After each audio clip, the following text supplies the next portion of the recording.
Good morning. I hope everybody woke up in a good mood, and if you didn't, I hope your face will express one of welcoming and hospitality so that you won't scare your friends or your brothers and sisters away. You still want to appear approachable. If you need space, it's okay to say that and say, look, I need some time before we can talk, or some time before I want a hug. And some people don't like to eat right when they wake up, and that is okay too. I've learned that not everybody is super hungry when they wake up. So knowing that you're unique and everything, I just wanted to remind us about, again, our facial expressions, that they do matter. They do welcome people or draw people away. And specifically the face. Nobody has looked at my face and died, right?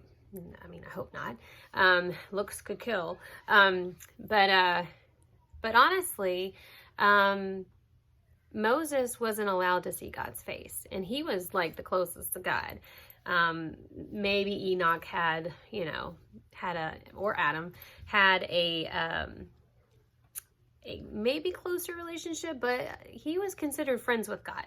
So the fact that that was his label, and that he was so close to him, and that God allowed him to see, he asked to see God's face, but he said, no, you can't see my face because in your weak body, or just the fact that this was before Jesus coming into earth. He's like, you'll die if you see my face. So he said, okay, and ended up, but I do want to reveal part to me. And he showed him, he put him in a rock, and he covered him until he was walking with his back towards Moses, and Moses could then see God, but wouldn't be able to be his face. So the cool thing is that now it's asked us to draw close to him.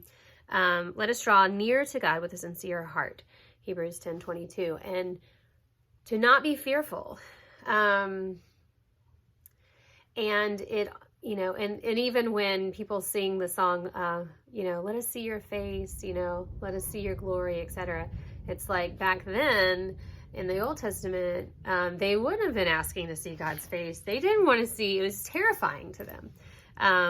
The thunder, when God's presence was on the mountain, during, the Mount Sinai times in the wilderness, like it was thundering and lightning. It was scary. Nobody wanted to see God's face, but Moses was close to him, and he wanted to. He was friends with him. He drew close to him, but he still wasn't allowed. But we are given, it said, we are given access to him, that we can approach the throne boldly, without even worrying, right? So to be able to approach the throne of God and to be able to approach it boldly, that's pretty serious of a privilege that we have in Christ Jesus. So anyway, I wanted to remind you of that. Anytime you pray, you can go boldly to the Lord and be before the Father.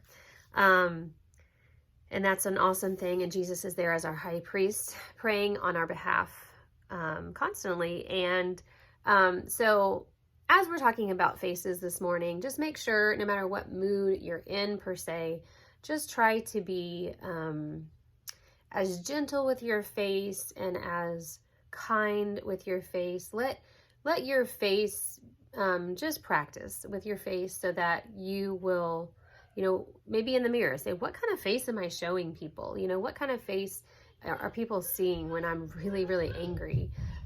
Because you don't see your face usually. You don't know how it looks, and maybe it isn't nice, and maybe we all do need to work on that. So one, let's draw close to God, and let's fear him, but not be scared of him. Let's fear him, like respect him, and be reverent, but not be afraid to draw close to him. And third, let's be receptive to others and hospitable Even though it says, even though our hearts may be sad, you know, we can actually smile and give a welcoming friendliness to others, gentle touches, all that good stuff. So work on that today, and ask you today at the breakfast table, ask, hey, what does my face usually look like? Am I a serious person? Do I usually laugh? Am I always smiling? Or do I look pensive? What is the majority of the time that of the face that I use? And then see what everybody says. You might be surprised.